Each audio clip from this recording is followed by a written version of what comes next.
ביקשו ממני להחליף את בר שלא יכול להגיע, וזה נושא קצת אחר, זה תורת גלואה, וחשבתי שאולי אני אתן לכם קצת היסטוריה, ואמרתי שאני אלך ממש ממש אחורה, ואז שנגיע למה שקורה עכשיו ומה שאני מקווה שיקרה בעתיד, אז יש שם כמה כיוונים שאפשר ללכת ונדבר על זה, בסדר? אז מאיפה אנחנו מתחילים? המוטיבציה היא פתרון, זה המוטיבציה שלנו. כלומר, תורת גלואה זה תחום מאוד אבסטרקטי במתמטיקה, אבל הוא הגיע משאלות מאוד מאוד קונקרטיות ושימושיות. אז המוטיבציה שלנו זה פתרון משוואות פולינומיאליות.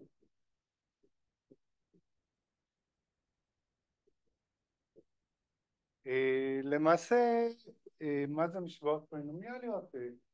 אז יש משוואה לינארית, שזה ax שווה b, כי הכל במשתנה אחד.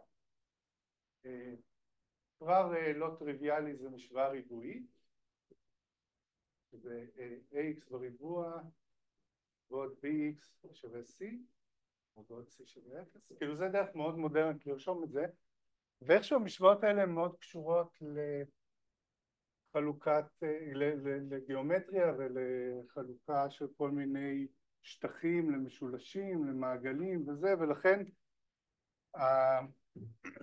התורה של פתרון משוואות ריבועיות הולכת אחורה עד אני חושב, אני לא יודע אם זה המקום הראשון, אבל זה בהחלט מגיע עד לבבלים, שזה בערך 2000 לפני הספירה, כאילו מצאו תיעודים שהתחילו לפתור משוואות ריבועיות, ויש פה איזה עניין מוזר שפעם לא היו, אנשים לא האמינו במספרים שליליים, והם המציאו שיטות פתרון לכל מיני סוגים של משוואות ריבועיות, שהגיעו מבעיות יומיומיות שהיו להם, ואז זה התקדם מהבבלים כאילו, למה זה שיטת ריבועיות? כי נגיד אני רוצה לפתור את המשוואה, נתתי דוגמה, x בריבוע ועוד 6x שווה ל-16, אז זה בעצם שאלה על שטחים. אנחנו רוצים למצוא מלבן שהוא ריבוע, שהצלעות שלו זה x ו-x, כך שאם אני אקח ואני אוסיף לו 6 פעמים x, אני אקבל שטח ששווה לריבוע 4 על 4, נכון? ואז אפשר להתחיל למצוא כל מיני שיטות של לחתוך, לסובב, לא יודע מה לעשות, שיטות גיאומטריות, ונקראות השלמה לריבוע, בטח ראיתם השלמה לריבוע בליניארית 2, או זה, שזה אותו דבר רק בצורה אלגברית, וכבר פה רואים איך זה שימושי לחיי יום יום. בגלל זה הולך כל כך הרבה אחורה, ובגלל שחושבים על זה בתור בעיות גיאומטריות, אז אי אפשר לקחת את x להיות שלילי, ואי אפשר לרשום נגיד המשוואה הזאת והמשוואה הזאת הן משוואות מסוג שונה לגמרי, כי אני לא יכול להעביר אגף, כאילו בכלל הם לא כתבו את זה בצורה סימבולית, אבל מבחינה מהותית כשנדבר על שטחים זה מאוד שונה, ולכן היו צריכים למצוא לכל משוואה שיטה משלה. אני חושב כן, בוא נרשום כמה קרדיטים, אבל לא לאנשים אלא למדינות. אז זה הלך למצרים, יוון, כמובן שאנחנו מכירים יותר טוב כי זה יותר קרוב לתרבות שלנו, סין, הודו וכן הלאה, אז אנחנו רואים את זה בהרבה תרבויות. ומישהו בשם פיתגורס, שהוא היה מיוון, מה? איך? ממה? מיוון. מיוון, אוקיי, יפה. טוב, חשבתי שרצית להגיד את העיר, שזה אני לא יודע, והיה גם קלידס, הם מצאו שיטה כללית גיאומטרית. אני לא יודע אם ראיתם את זה בתיכון, אני לא בטוח, שזה מציינים מעגלים ומשולשים, וזה נותן זה. החיסרון הגדול של השיטה הזאת היא שהיא נותנת רק פתרון אחד. והוא צריך להיות גדול מאפס, כי מבחינתם אין דבר כזה מספרים שליליים. זה הכל כי כל המספרים וכל הדברים האלה מייצגים גופים אורכים ושטחים ודברים כאלה, ואין שטח שלילי, כן. אז גם אם זה גם מעניין, גם אם יש שתי פתרונות חיוביים, הוא נותן את אחד מהם. אז הוא לא נותן בכלל.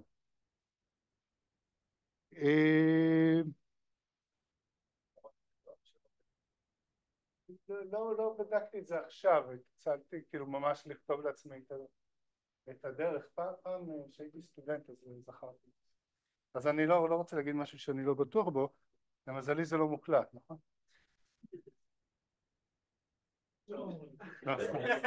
זה לרדת עליך, סליחה. טוב, אחר כך זה ממשיך, אני חושב שזה מגיע לאיזשהו שיא באימפריה הערבית, שאני לא יודע אם אתם מכירים קצת את ההיסטוריה, אז אנחנו הולכים ממש מהר, שמישהו בשם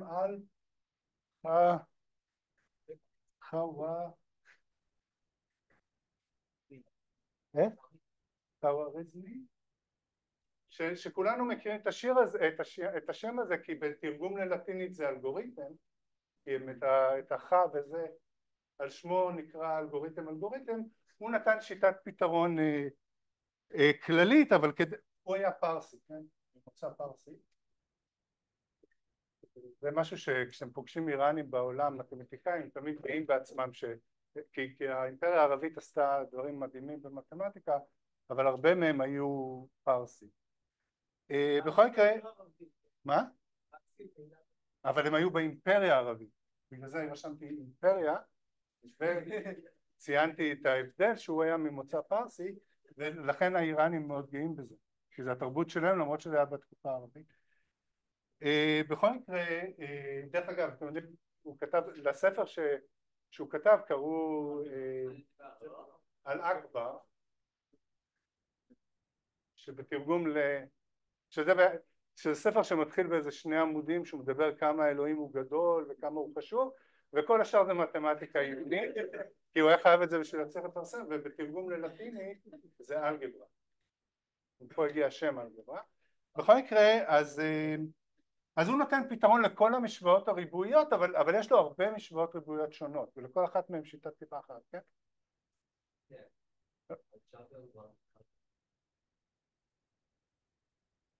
מה?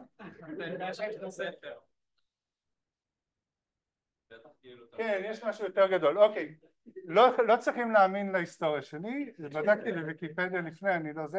אז לספר קראו בשם אחר? נכון, היה עוד משהו כזה. נכון, זה היה ספר יותר עם שם יותר. אוקיי, מקבל? אז לתקן? איך לפתור משוואות ריבועיות. אני לא קראתי את כל הספר וגם לא קצת, ושוב גם פה לא היה מספרים שליליים.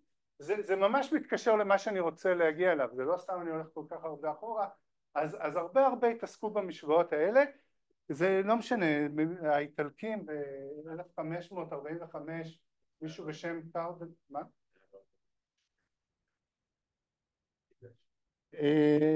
האם זה היה אלגוריתמים? אני לא בטוח שזה היה אלגוריתמים גיאומטריים, אבל זה היה במילים, עוד לא היו נוסחאות, אבל אני לא בטוח. לצערי אני לא יודע היסטוריה כל כך טוב. זה כבר כשהאיטלקים התחילו עם מערי מדינה ודברים כאלה, שוב היסטוריה אני לא יודע. קרדנוע סיכם את זה, סיכם את העבודות ואז התחילו, ואני חושב שמישהו בשם דקארט, שמעתם את השם? ממערכת צירים קרטזי. דקארט, אני חושב משמעני קיים, אז דקארט כבר נתן פתרונות כמו שאנחנו מכירים היום, עם משוואות ודברים כאלה. כלומר, את נוסחת הפתרונות, שמה נוסחת הפתרונות? x1, 2 שווה ל... פלוס מינוס a בריבוע פחות b בריבוע, לא? כן, זה מינוס b, לא b בריבוע. ה-b בריבוע פה, חלקי שני a, נכון? כן. יופי, מעולה. אז זה כבר הדרך המודרנית להסתכל על זה, וזה שאלה מרכזית שחיפשו אחרי זה. טוב, אני אזרז קצת את ההיסטוריה, ואוקיי, אז אנחנו במצב במאה ה-16-17 שאנחנו כבר יודעים לפתור משוואות ריבועיות, ואנחנו גם רוצים לפתור משוואות ממעלה שלישית. אולי מבחינה גיאומטרית הדבר, נותנים לנו קובייה בגודל אחד, ואנחנו רוצים להבין האם יש, אנחנו רוצים להכפיל את הקובייה, שזה אומר אנחנו רוצים לפתור את המשוואה, כלומר למצוא את ה-x, כך ש-x בשלישית תהיה שווה 2. כן? אז זה משוואות כמו ממעלה שלישית, ובאופן כללי משוואות ממעלה שלישית. אז אנחנו עכשיו מבחינה היסטורית במשוואות ממעלה שלישית, זה העבר של ההרצאה, זה לוקח יותר מדי זמן, משוואות ממעלה 3 ו-4, וזה גם, אני לא בטוח שהיסטורית אני צודק, אבל יש לי פה היסטוריה שיכול לתקן אותי. אנחנו במצב שיש לנו כנראה באיטליה את כל הערי מדינה, ולכל עיר מדינה יש כזה מעין דוכס, או איך שלא קוראים להם, והוא אוסף סביבו מדע ואומנות ורוצה להראות שהוא הכי טוב.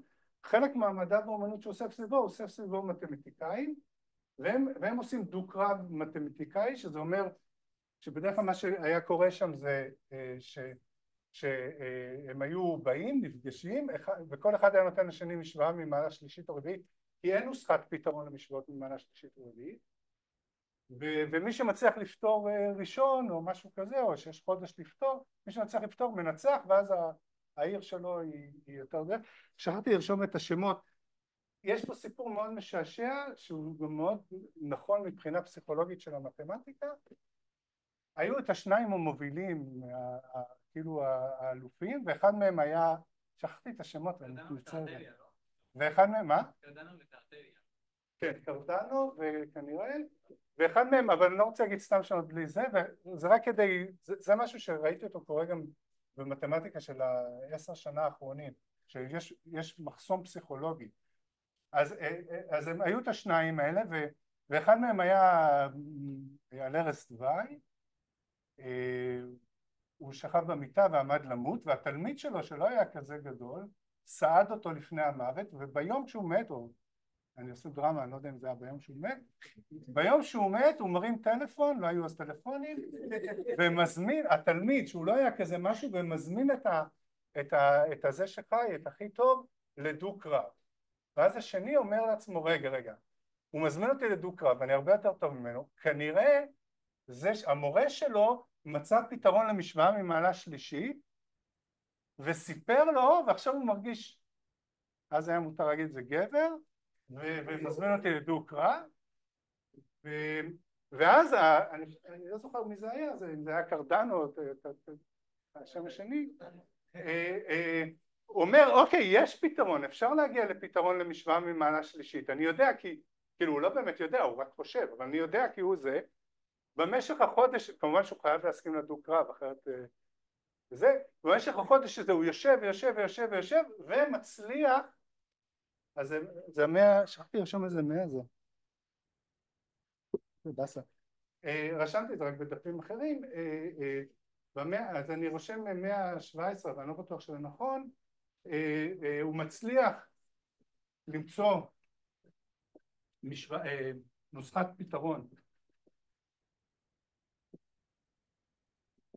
למעלה שלישית, יש דו קרב, הוא קורא אותו בדו קרב, כי באמת מה שקרה שההוא שמת מצא פתרון לא למשוואה הכללית, אבל למשוואה כמעט כללית, ואז הוא כבר יש לו טכניקה יותר לזה, והדבר אז זה דבר ראשון פסיכולוגי שהוא מעניין מבחינת ההתפתחות של המדע, שמשהו שאי אפשר היה לעשות במשך אלפי שנים, כי משוואה ממעלה שלישית היוונים התעסקו איתה, אי אפשר היה לעשות פתאום בגלל שמישהו חושב שמישהו אחר מנצח אותו, ומישהו חושב שזה משהו שאפשרי לעשות, הוא מצליח לעשות, רק בגלל שהוא חושב שזה אפשרי, זה משהו מדהים בעיניי.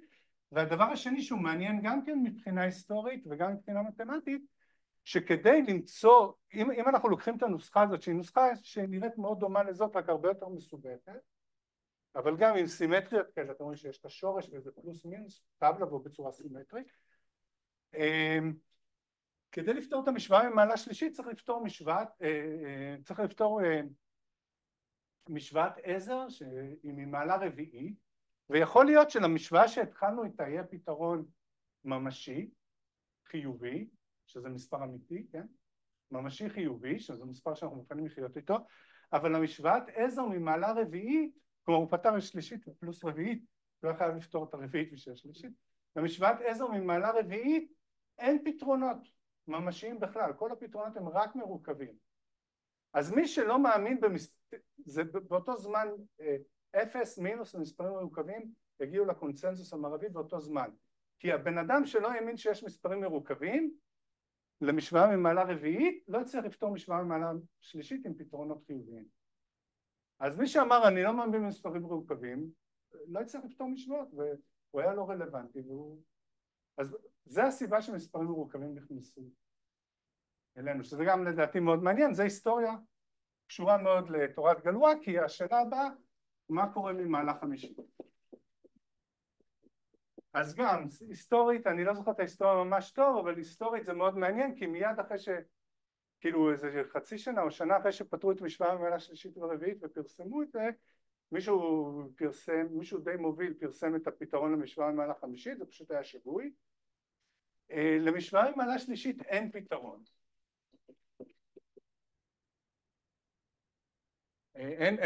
יש פתרון, אין נוסחת פתרון.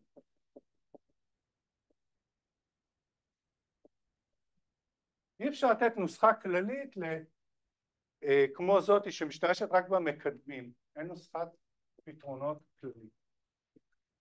וזה לקח זמן, בשביל זה מי שעשו את זה היה אבל רופיני, נכון?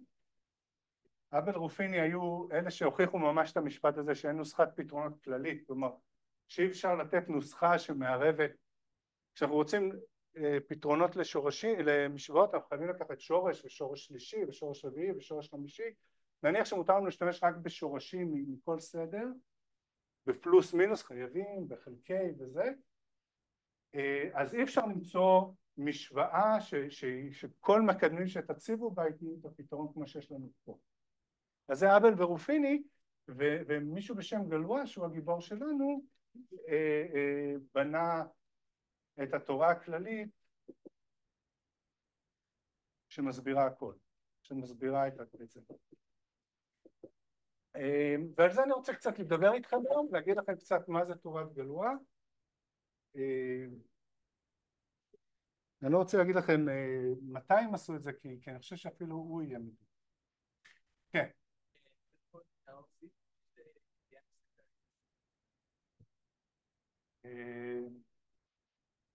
איזה פעולות אפשר, לא יודע, איזה אתה רוצה, סינוס?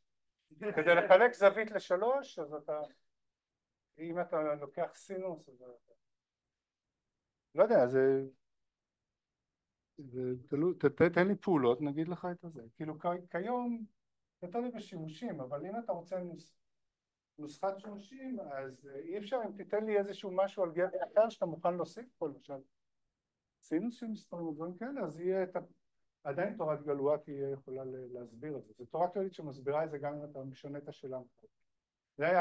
היא נולדה כדי לענות על השאלה מתי לפולינום ספציפי יש או אין נוסחת שימושים, אבל היא ממש לא מוגבלת לשאלה הזאת, זה רק מה שהיה לגלואה בראש הוא פיתח את התורה.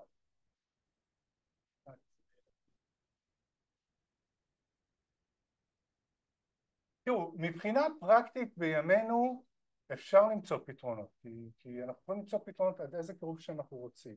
אז מכל בחינה שימושית, הנדסית, לא יודע, מדעי מחשב, נומרית וזה, אנחנו יכולים למצוא פתרונות. זו יותר שאלה תיאורטית. אז אני לא יודע לגבי אוטומטים כאלה. צריך לנסח את זה במדויק, אז לראות, אבל אם זה משהו על גבר, אז התורה אמורה להיות מסוגלת. אבל אני לא יודע, תלוי מה אתה עושה. אוקיי, יש עוד שאלות? מה עם מעלה 6 ומעלה? אז ממעלה גדול שווה 5, אז 5 זה ה-cut-off, אז הם דיברו, אבל ורופני, על משוואות כלליות, כמו שמקדמים הם פרמטרים, למשוואות ספציפיות. האם אתה יכול לתת לי משוואה ממעלה חמישית שיש לה נוסחת שורשים? איזה? איך? לא שמעתי. x בחמישית שווה... אוקיי, מעולה. אז מה נוסחת שורשים? x שווה 0, זה נוסחת שורשים. אני יכול לבטא את השורש בשורשים. משהו יותר מתוחכם? שווה 1. אוקיי, x בחמישית שווה 1, אז מה הפתרונות? הפתרונות הם 1, e בחזקת 2 פאי i חלקי 5, שזה, אם תרשמו את זה, אני לא זוכר את הטריגונומטריה, אבל זה שורש יחידה מסדר 5, אז אפשר לרשום אותו עם שורשים כאלה, נכון? בוא ניקח x בשלישית. רציתי לחמישית, בסדר. ולכן בעצם יש לי שורש חמישי, הפתרונות הם כל המשמעויות שאני יכול לתת למספר הזה. אז ברור שאפשר לרשום את זה בנוסחת שורשים, כי זה x בחמישית שווה משהו, אז הפתרונות שלו לפי הגדרה הם שורש. טוב, יופי. אני מדלג פה. איפה כל הדברים שרשמתי לעצמי? טוב, בסדר. אז בואו ננסה להסביר לכם מה הדבר שגלואה עשה כדי שנבין, כלומר הוא לא רק מטר את המשפט, הוא בעצם, הוא הצליח לבנות את התורה הכללית שמסבירה את זה לגמרי, כלומר אני אנסה איכשהו להסביר את זה בצורה כאילו, איך אומרים, high-hand כזה. יש לנו את השורשים של המשוואה, שהיום בשפה מודרנית אנחנו יכולים לחשוב על השורשים של המשוואה, זה כל מיני מספרים מרוכבים, ואנחנו יכולים, אנחנו רוצים כל מיני פעולות כאלה עם חיבור וכפל, אנחנו יכולים להסתכל על השדה, שדה, לומדים את זה נראה לי בליניאר אחד, נכון? שדה שהוא, אני יכול לקחת בשפה מודרנית יש לנו שדות, שזה בעצם, אני חושב על זה, נגיד, אם יש לי, אם השורשים של המשוואה זה אלפא 1 עד אלפא n, אז השדה זה משהו שאני ארשום אותו בתור q אלפא 1 עד אלפא n, שזה השדה, תת השדה המינימלי של C שמכיל את השורשים. אוקיי, אז יש לי מבנה אחד שזה השורשים ואיך שהם מתקשרים בצורה אלגברית אחד עם השני, כלומר מה קורה אם אני מחבר אותם, מכפיל אותם, לא יודע מה עושה להם. ומה שגלואה עשה בעצם הוא המציא את העולם השני, גם העולם הזה לא. המושג שדה, פעם ראשונה שהמושג שדה הופיע זה היה בעבודה של גלואה.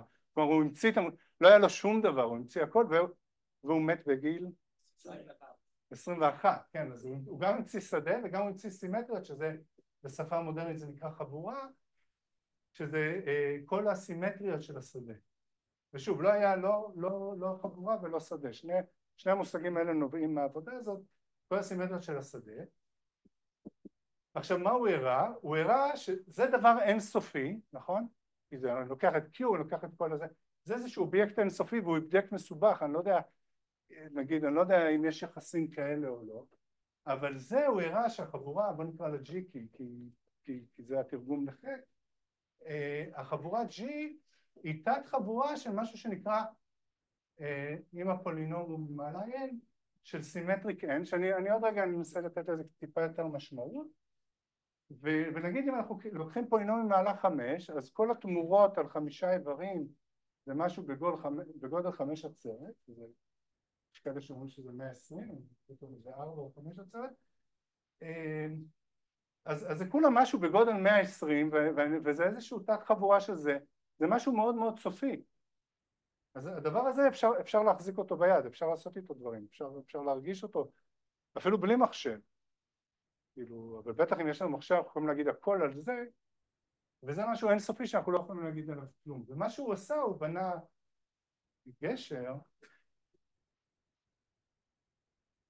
בנה גשר בין העולמות האלה, שבעצם, אני אומר כל, אבל זה לא באמת כל, זו שאלה איזה שאלות שואלים, אבל שאלות שאתם רוצים לשאול בצד הזה, שהן שאלות שתיאורטית הן מאוד קשות, או שאי אפשר לגעת בהן, אי אפשר להגיד להן כלום, כמו האם למשוואה הזאת והזאת יש או אין נוסחת שורשים, זו הדוגמה שהוא עושה, ואפשר לקחת הרבה דוגמאות אחרות, אתם הולכים עם הגשר לצד הזה, מתרגמים אותה למה היא אומרת בעולם הזה, וזה עולם הרבה יותר נגיש, ובעולם הזה נגיד העובדה שקיימת נוסחת שורשים זה משהו שאפשר לתרגם אותו למשהו בעולם הזה, למשהו מאוד פשוט שנקרא, ש-G היא משהו שנקרא חבורה פתירה. למה פתירה? כי הגיעה מהמושג האם אפשר לפתור את המשוואה. זה השם, עד היום קוראים לה חבורה פתירה, ולא קוראים לה פתירה בגלל משהו של חבורות, קוראים לה פתירה כי הגיעה מפה. אז חבורה פתירה, וזה איזשהו תנאי מאוד ספציפי, ואז הוא בדק. חבורת הסימטריות 1 היא לא פתירה, היא כן פתירה, 2 היא כן פתירה, 3 כאילו סימטריה על 3 איברים היא פתירה, סימטריה על 4 איברים היא פתירה, וסימטריה על 5 איברים היא לא פתירה. זה הסיבה, כי בחבורות הסימטריה מ5 ומעלה הן כבר לא פתירות. וזה משהו שלומדים בקורס בתורת חבורות על התחלה, שלומדים אותו שנה ראשונה או שנייה, אני לא זוכר עכשיו.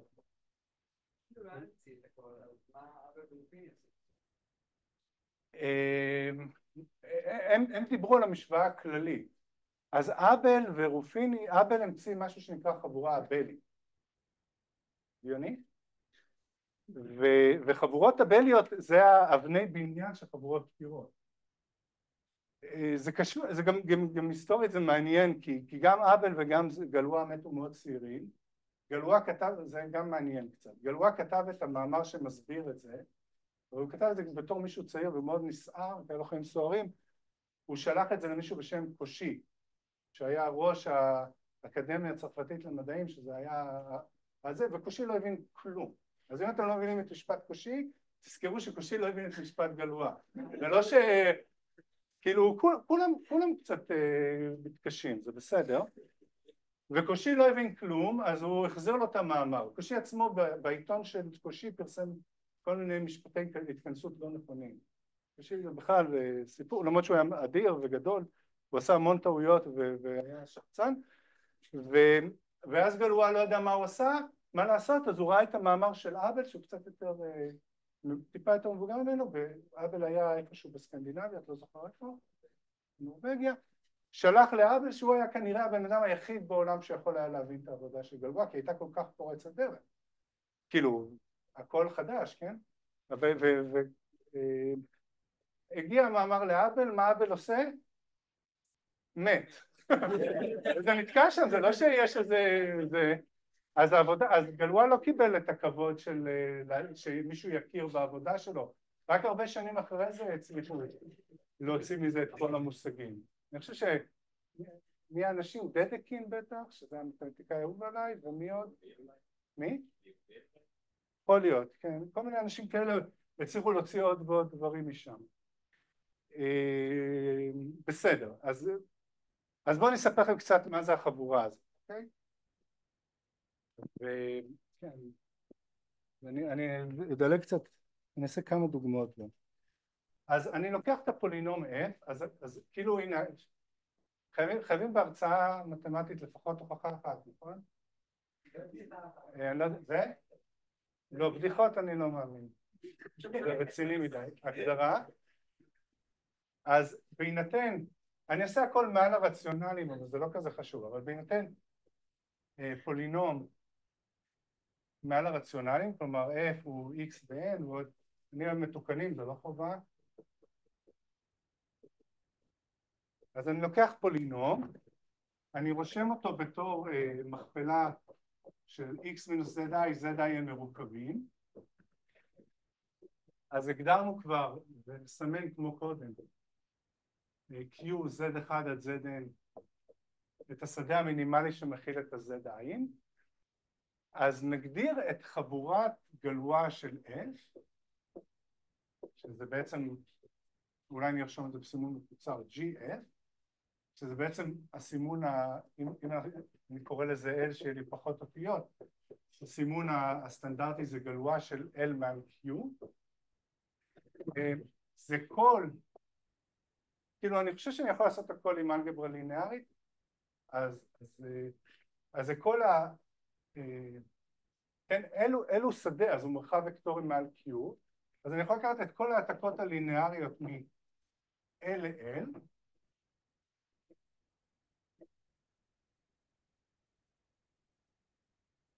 שהן גם שומרות על כפל.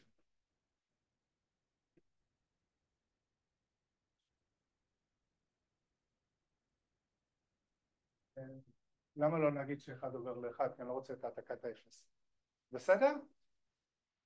אז זה העתקות ליניאריות ששומרות על כפל ב-L. בסדר? עכשיו, כיוון שסיגמה של 1 שווה 1, אז סיגמה של 2 שווה 2. וסיגמה של x שווה x לכל x רציונלי. זה נובע ישירות מזה. אם הבנתם איך עושים את זה, אז יש מכפילים ומחלקים, כאילו זה שומר על כפל, זה שומר על חילוק. בסדר? אז כשאני אומר מה המשמעות של זה, אם אני לוקח סיגמה ב-GF ואני לוקח את אחד השורשים, אז סיגמה ואני שואל את עצמי איך זה קשור לשורשים, כי זה מה שאני מנסה לתפוס. אז מה זה סיגמה של Z1? סיגמה של Z1 הוא לא 0, כי Z1 הוא לא 0. אבל הוא חייב להיות שורש, למה? כי אני יודע ש-F של Z1 שווה 0, שזה אומר שסכום AI, כאילו Z1 ב-N ועוד סכום AI Z ב-I שווה 0, ואז אני מפעיל על זה סיגמה,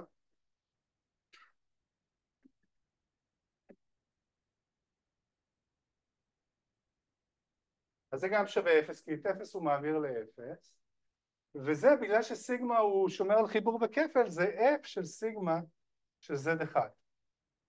אז בעצם, אז הבחנה ראשונה,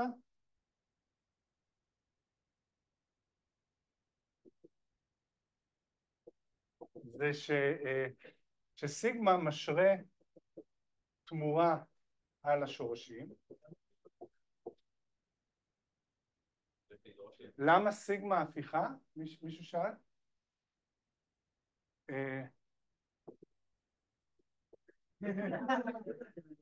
רגע, כן, סיגמה. זה בגלל שזה שדה, כי כל איבר בשדה הוא הפיך. אז מזה אפשר להסיק שסיגמה הפיך. במקרה יותר כללי, אם זה לא היה שדה, אם זה היה מה שנקרא חוג, אז זה לא היה נכון. בשדות, כל העתקה בין שדה לשדה היא חייבת להיות או העתקת האפס, שזה דרשתי שלנו, או הפיכה. אני לא רוצה להיכנס לזה, אבל זה בגלל שכל איבר הוא הפיך. אז לא יכול להיות משהו שעובר לאפס. הגרעין הוא אפס, ולינארית אחת, כמו שכולנו יודעים, אם הגרעין האפס, אז העתקה היא הפיכה, וצריך להראות שההופכית גם שומרת לכפל. בסדר, נתתי את ההוכחה בתור. אז ההבחנה הראשונה זה שסיגמה משרה תמורה על השורשים, וההבחנה שנייה זה שהתמורה על השורשים מגדירה את סיגמה. כלומר, אם מישהו אומר לי, הנה איזשהו העתקה מהשדה לשדה, אבל אני רק אומר לך איך הוא מתמיר את השורשים. האם אתה יכול להגיד לי איך הוא פועל על כל השדה? התשובה היא כן, כי מה האיברים בשדה הזה? זה כל מיני סכומים ומכפלות של השורשים עם מקדמים רציונליים. אז אני יודע שהוא שומר על חיבור בכפל, אני יודע שאת הרציונלים הוא לא מזיד. אז מספיק לי רק המידע של איך הוא מתמיר את השורשים. ולכן, מסקנה, מה המסקנה? שנגיד אם השורשים בלי ריבוי, אם אין אף שורש כפול, אז אני יכול לזהות את GF כתת חבורה של חבורת התמורות על השורשים. כי כל איבר מפה מגדיר לי תמורה, ואם אני יודע את התמורה זה מגדיר לי את האיבר. אז ההעתקה הזאת היא, כאילו, אז זה משרה לי תמורה. כאילו מספיק לי המידע על התמורה של השורשים, אבל אני רוצה בהגדרה שהיא שומרת על חיבור בכפל. בואו נעשה איזה דוגמה אחת או שתיים, אני רוצה גם להגיע לבעיות טובות. לא, אני לא יודע אם כל תמורה, זה תלוי בפולינום. אז בואו נעשה דוגמה. דוגמה ראשונה.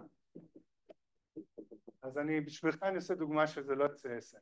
תנו לי פולינום עם מעלה חמישית שחבורת גלויה לא תצא SN. אני אתן לכם x כפול x מינוס 1, כפול x מינוס 2, כפול x מינוס 3, כפול x מינוס 1. עכשיו, אני רושם את זה ככה, אבל צריך לפתוח סוגריים כדי לתת פולינום. כן? אז השורשים שלו כולם מספרים שלמים, נכון? ומספרים שלמים, איך התמורה עובדת? הזהות. אז יש לי 5 שורשים, ומה החבורת גלואה? היא חבורה טריוויאלית, כלומר רק איבר אחד, רק התמורה הטריוויאלית. בסדר? אז זה מקרה קיצוני. דוגמה קצת יותר מעניינת, בואו נסתכל על הפולינום x בריבוע פחות 2. אז מה השורשים פה? השורשים הם שורש 2 ומינוס שורש 2, וחבורת גלואה יהיה לה שני איברים, יהיה לה את איבר הזהות, זה תמיד תמורה טובה, כן, תמיד יכול לא לעשות. והאיבר השני יהיה, אני חייב להעביר שורש לשורש, נכון? יש לי רק 2 שורשים. אז האיבר השני הוא חייב להיות שורש 2 מתחלק עם מינוס שורש 2. אם יש איבר שני, יכול להיות שזה לא תמורה, אני צריך לראות שהדבר הזה, כלומר, איך סיגמה מוגדר? סיגמה מוגדר a ועוד b שורש 2, זה איבר כללי בשדה, נכון? a ועוד b שורש 2 שווה ל-a ועוד פחות b שורש 2. אז זה כאילו, לפעמים קוראים לזה בכל מיני מקומות הצמדה. זאת אומרת שזה לא הצמדה מרוכבת, זה הצמדה שמעבירה את שורש 2 למינוס שורש 2. אולי אם עשית בחטא בשתיים ואינטגרלים, אז יש גם הצמדה של שורש של פונקציה, נכון? אתם רוצים להכפיל בצמוד כדי שהמכנה ישתנה, נכון? דברים כאלה, באינטגרלים או נגזרות, אני לא זוכר את זה, נכון? אז זה גם תורת גלואה, זה גם צמוד של תורת גלואה, רק שזה על מרחבי פונקציות במקום מרחבי מספרים, וזה גם אותו דבר. אז פה החבורה, לחבורה כזאת שיש לה שני איברים, קוראים C2, זה חבורה עם שני איברים, ולמה שווה בסדר. עוד דוגמה, נגיד אם אני לוקח את x בריבוע פלוס 1, אז מה יהיה gf? הוא יהיה הזהות, זה תמיד יש, ומה יהיה השני? הצמדה מרוכבת. דוגמה אחרונה ממעלה 2, שהיא לא להוסיף שורש, x בריבוע ועוד x ועוד 1, מה השורשים? איך? לא? כמעט אבל לא, יחס הזהב זה 6 מינוס, זה צריך לחשוב על טור גיאומטרי, זה x בשלישית פחות 1 חלקי משהו, אז השורשים חייבים להיות שורשי יחידה, אז זה שורשי יחידה, אני חושב שרשמתי לי איפשהו איך כותבים את השורשי יחידה פה בספציפית, השורשים הם x מינוס w בחזקת i שווה 1 2, ש-w זה שורש יחידה מסדר 3, שזה רשמתי לי כי זה, כן, זה המשולש הזה, נכון? שורש יחידה מסדר 3, אז זה חצי. זה קצת שלי, כי זה 120 מעלות. כמעט. אז לא רשמתי נכון. טוב, זה לא משנה. אז זה כן שם, זה מינוס חצי. אז זה לא מה שרשמתי, אבל לא יודע, אני פעם לימדתי וגם הייתי עושה טעויות שם. שורש 3 חלקי 2i, ו-w בריבוע, זה במקרה יוצא שהוא גם שורש יחידה, כי אם אני אעלה אותו בשלישית הוא 1. אז זה מינוס שורש שלישית. אז גם פה GF זה C2, אבל זה גם הצמדה מרוכבת, זו אותה חבורה, כאילו זה לא אותה חבורה, זה אותה חבורה, כולם אותה חבורה, אבל זה גם הצמדה מרוכבת, כי זה מספרים מרוכבים, אבל זה גם הצמדה כמו שמעבירים את השורש למינוס. האם אני רוצה לתת, טוב אני מדלג קצת על דברים, אני רוצה להגיע, אוקיי, אני אתן לו דוגמה אחרונה ממעלה יותר גבוהה. אם אני לוקח, טוב לא, אני לא אתן לו דוגמאות, מספיק דוגמאות עדויות. עכשיו נגיע לשאלות, כי אם מדברים על מחקר צריך לחשוב על שאלות. אז איזה שאלות יכולות לענות לנו? אולי ניתן עוד דוגמה בכל זאת. דוגמה 3, נגיד בוא נסתכל על x בריבוע פחות x ועוד 7. לא בדקתי, אבל מה החבורה פה? בין, אמרתי בריבוע.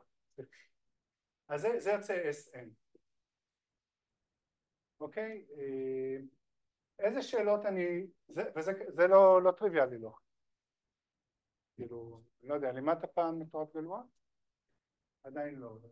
אני כשאני מלמד אני מנסה להוכיח דברים כאלה, לפחות ל-n שווה 5 נגיד, אבל לא כולם עושים את זה, זה דורש קצת אלגברה. בכל מקרה, איזה שאלות אתם יכולים לשאול על מה שעשינו עד עכשיו? אוקיי, אילו פולינומים נותנים SN? אז זו שאלה ישירה כזאת. בהינתן פולינום מה החבורה או ספציפית איך אני מקבל את SN? איזה עוד שאלות? האם כל חבורה סופית כמובן G חלקית ל-SN מתקבלת? אוקיי. סתם חשבתי, לא יודע אם זה רלוונטי, אבל הדבר הזה קצת נראה ריברסינג דיימינג כמו הצגה של החבורה של חברת גלואה. כן, זה הצגה, בגלל זה מוכל ב-SN. אבל זה לא הצגה, זה הצגה על קבוצה, לא הצגה על מרחב וקטורי, אבל... זה לא הצגה ליניארית, אבל נסתכל עליה. כן, זה הצגה ליניארית על L, כן.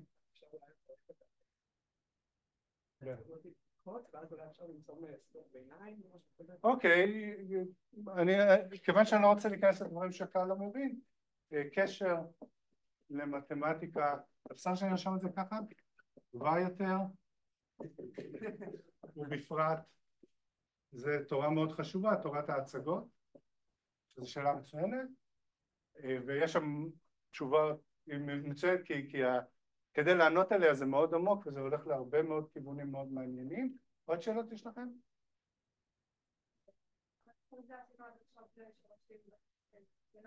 עם מקדמים רציונליים.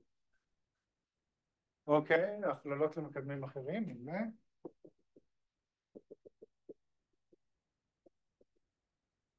טוב, אני מוסיף שאלה משלי כי זו השאלה שאותי הכי מעניינת, שימושים. האם השימוש היחיד הוא לנוסחאות שורשים או שאולי יש לזה עוד שימושים? כי אם זה רק למשוואות שורשים, יאללה, חבל על הזמן, למה שיתבזבז את הזמן. ואולי אני כאילו, איכשהו זה משהו שקשור לשתיים, כאילו, טוב, אולי נגיד את זה קודם, אז בוא נלך אחד אחד. אז אנחנו לא יודעים לאפיין לגמרי את כל הפולינומים, אבל יש לנו כל מיני אלגוריתמים ושיטות מתי אנחנו מקבלים את ה-SN, זה המקרה הכי קל. האם כל חבורה מתקבלת? זה פתוח לגמרי. פתוח, מה זה לגמרי? פתוח, כבר עובדים על זה 140 שנה לפחות בספרות שאני מכיר. אז השאלה, זה השאלה השנייה שאפשר לשאול, לפחות בהרצאה הזאת, וזה פתוח, זה נקרא בעיית גלואה הפוכה. יש הרבה תוצאות. מה? עבור, אני חושב שהעין הכי קטן שלא יודעים זה חבורת The Monster Group מגודל 22, לא יודעים עליה. זה העין הספציפי. אם יש לזה גם גרסאות אקספליסיטיות, זאת אומרת, על כל חבורה רוצה לתת פולינום, לא רק להוכיח קיום, אז זה כבר במעלות יותר נמוכות, זה לא יודעים. ולמה שלא ידעו? למה לא רצים פשוט? מה, זה כולה מעלה 22. אני אומר, העין הראשון שלא יודעים אם אני לא טועה זה 22, אני לא זוכר אם זה 22 או 21. למה לא רצים על כל הפולינומים במעלה 21, נגיד שהמקדמים הם בגודל 1000 ומחפשים? כמה פולינומים יש ממעלה 22 אם מקדמים בגודל נגיד 10? 10 בחזקת 22 זה די הרבה. אז אולי השאלה שצריכה להישאל זה מה הסיכוי או איך החבורות מתפלגות. והתשובה פה היא כמעט תמיד, כאילו אם אני בוחר פולינום באקראי, אז כמעט תמיד חבורת גלואה היא SN. ובגלל זה כל כך קשה השאלה הזאת, כי כל אלגוריתם אקראי נחשב. אוקיי? למרות שיש שיטות מהירות לבדוק אם זה SN או לא. זה מתקשר לשאלה הראשונה. קשר מתמטיקה גבוהה, אז הקשר הוא מאוד עמוק, וכל גיאומטריה אלגברית בנויה עליו, וגם הרבה מתורת המספרים המודרנית. סתם בתור קוריוז, שמעתם על משפט פרמה האחרון? אז טוב, זה גם קשור לשימושים, אז משפט פרמה האחרון הוכח באמצעות הקשר בין עקומים אליפטיים, שאני לא רוצה להיכנס למה זה, והצגות גלואה. שהצגות גלואה זה לקחת חבורות גלואה, לקחת הומומורפיזם לתוך חבורת מטריצות, ולנסות להבין אם זה תמיד חייב לבוא מאיזה אובייקט גיאומטרי שנקרא עקום אליפטי. אז זו הייתה השערה מאוד גדולה, ושפתרו, כאילו מישהו בשם פריי קישר בין התחומים האלה למשפט פרמה, ומישהו בשם ויילס, אנדרו ויילס, איך? אנדרו ויילס פתר את ההשערה הזאת, וזה נורא, אז פרמה לא ידע על הדברים האלה בכלל. כן, אז אולי יש לי 5 דקות ואני לא רוצה לאכזב את אריה, אז בואו אני אוכיח לכם משהו. שכחתי להגיד גם פה, לא נורא. שמנו לב שהפולינום הזה הוא התפרק, נכון? והחבורת גלואה שלו הייתה טריוויאלית. אז יש קשר בין כמה גדולה חבורת גלואה לכמה פולינום מתפרק. אז בואו ניתן טענה שהיא כאילו ההתחלה של תורת גלואה ההסתברותית, שזה הדבר הזה, כמעט כל F הוא אי פריק. בואו נראה אם אני מצליח להוכיח את זה ב5 דקות. יש לי 5 דקות. 3. עד שהפיתות מגיעות.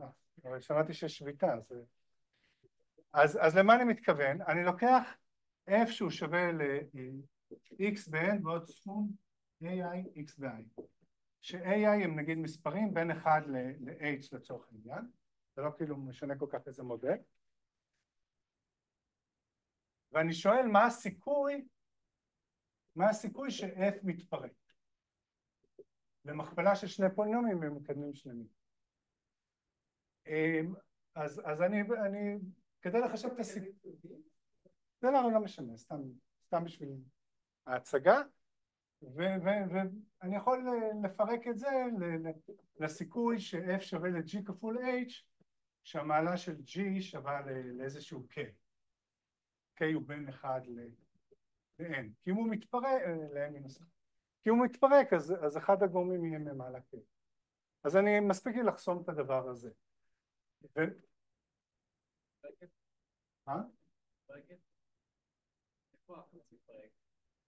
מעל הרציונל, מעל השלמים.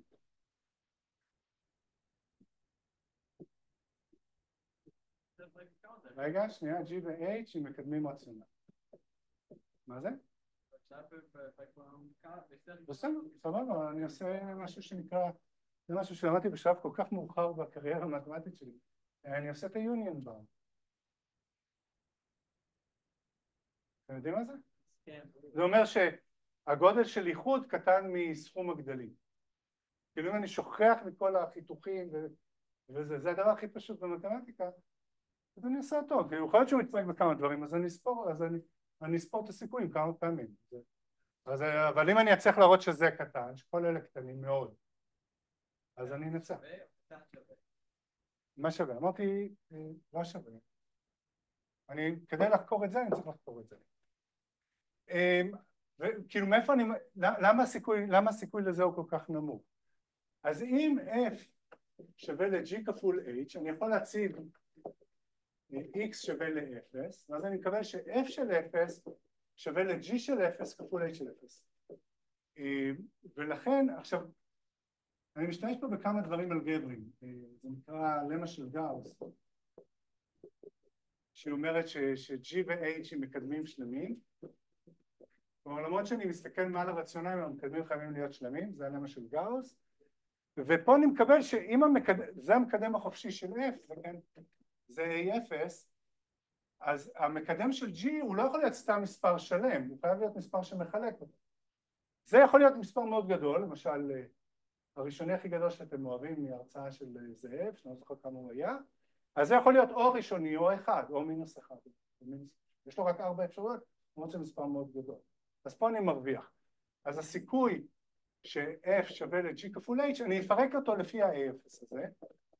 אז בואו נקרא לזה B0, ולזה C0, אז הסיכוי ש-F שווה ל-G, אז אני ארוץ, הוא קטן שווה, עכשיו זה הכל קטן שווה, הוא קטן שווה מ-A, אני מפרק לפי הדבר הזה,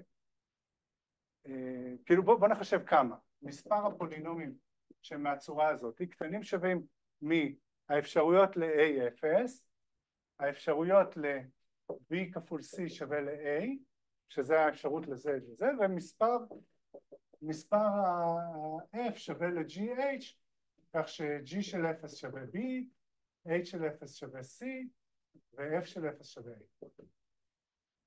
אז אני מפרק לפי הדבר הזה. וזה קטן שווה, כי יכול להיות שאני סופר פעם. ועכשיו, את הדבר הזה, פה אני מרוויח משהו, כי את הדבר הזה, איך אני חוסם, אני אסתכל על זה, טוב, אני קצת מזדרז, כי אריה הלך, אני מסתכל על זה מודולו H, אני עושה מודולו H לפולינומים ממקדמים בין 1 ל-H, אז זה לא קטן, לא משנה, אני עושה, אז אני יכול לחסום את זה, הדבר הזה שבפנים קטן ממספר הזוגות של G ו-H, מודולו H, כך ש-G של 0 שווה B ו-H של 0 שווה C. וכמה זוגות כאלה יש לי? G הוא ממעלה K, אבל אני קובע את המקדם הכי קטן שלו, אז זה קטן שווה מ-H בחזקת K מינוס 1, זה כמות האפשרויות למקדמים של G, וכמות האפשרויות למקדמים של H, זה H ב-N מינוס K מינוס 1, כי זה שאר המקדמים וקבעתי את המקדם החופשי. אז הרווחתי פעמיים H, ולכן זה יהיה אקורד הסיום, לכן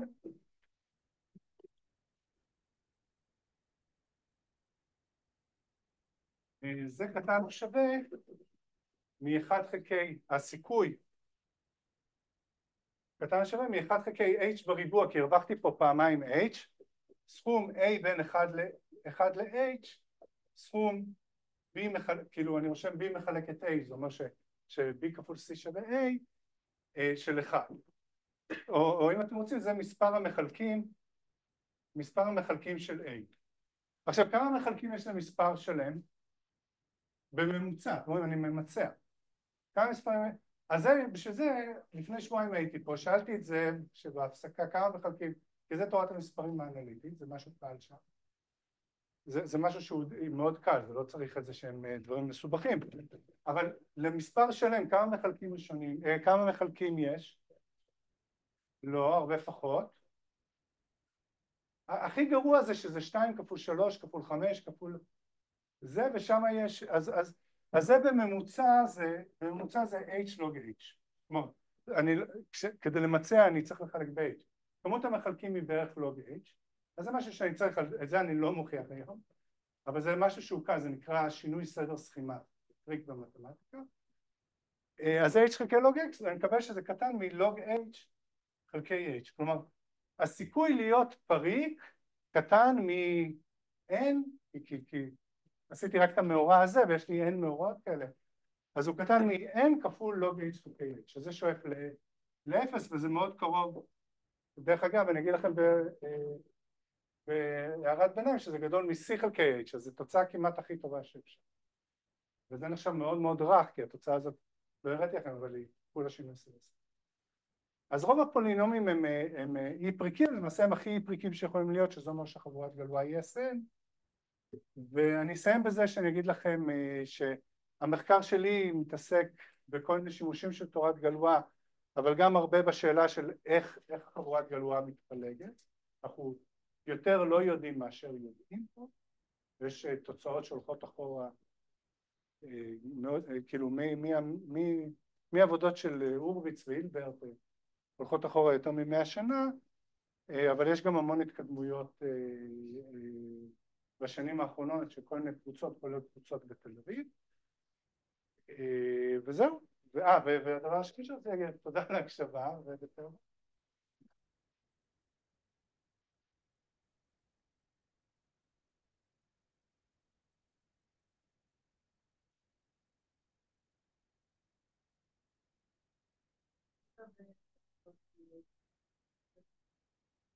למה חילקתי כי לקחתי סיכוי. אז צריך לחלק ב-1 חלקי h ב-n. אתה מחלק ב-1 חלקי h ב-n, ופה יש לך h ב-n פחות 2. אתה מחלק ב-1 חלקי h ב-n, נשאר 1 חלקי h ב-n. כאילו זה עדיף לעשות סיכויים, כי אז אתה רואה מה אתה מרוויח, אתה לא צריך לזכור כל הזמן מה הגודל של הקבוצה כולה, כי בכל זאת אתה מחלק את זה. אבל זה מסתדר. זה היה קצת מעניין.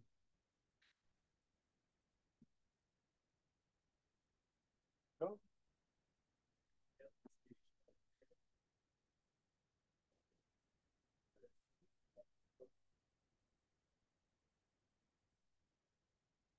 מה, שבתור מספרים מרוכבים?